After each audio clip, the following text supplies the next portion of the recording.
Dolphins have a bruiser back in undrafted in UDFA, Chris Brooks, but he got injured early on in the season. That was a huge loss. Interesting. I'll look him up. Okay. So who gets number 1 seed? I know I kind of took a while to answer this, but who gets number 1 seed? I think it's the Niners. I do. I think the Cowboys have a hard schedule. They have, I believe it's they have the Dolphins, they have the Lions coming up, and then I had this pulled up. Hold on. Let me pull up the Cowboy. I believe it's the Dolphins, Lions, and it's the hold on, guys. Bills. Yeah, Bills, Dolphins, Lions, and Commanders is their last 4 games. I think they'll beat the Dolphins.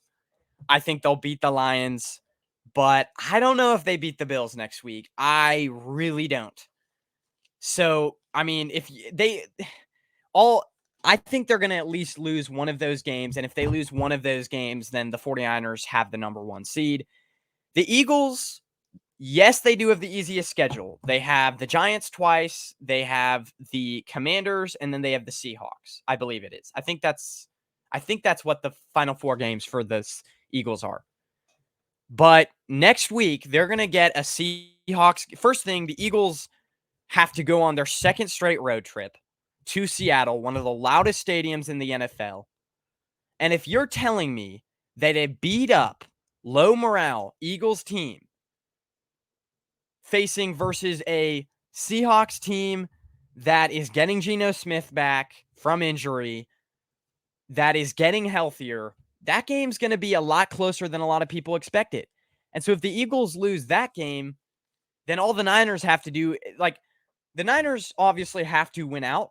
But if you're telling me that the Eagles aren't going to lose the next 1 out of the 4, if they're going to win out after they've been on a 2-game terrible losing streak,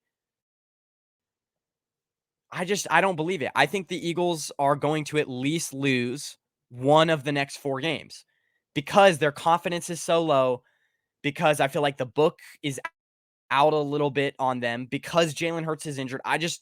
And they also play the Giants twice, which the Giants aren't a good team, but the Giants just beat the Packers.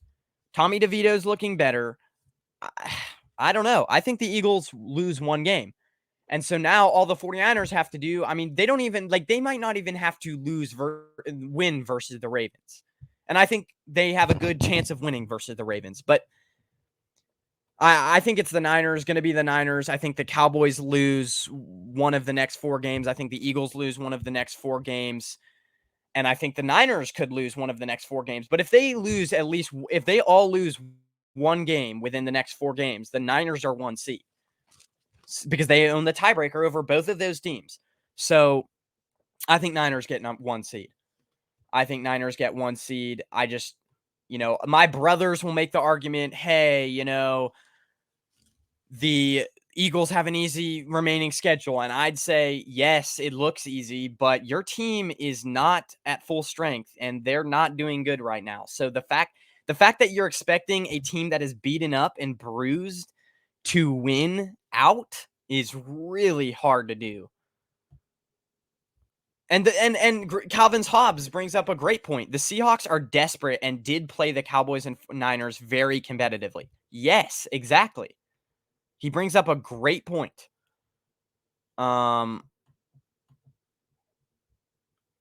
Let's see here.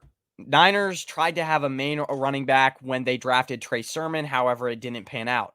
Yeah, CMC changed all that. Still, CMC has to be used sparingly.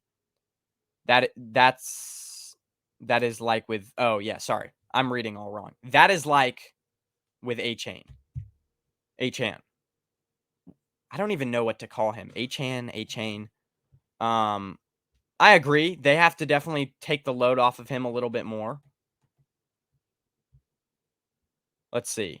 Keep it a buck. There's very little tape on Tommy DeVito. Wait till he plays more and the defenses get more tape.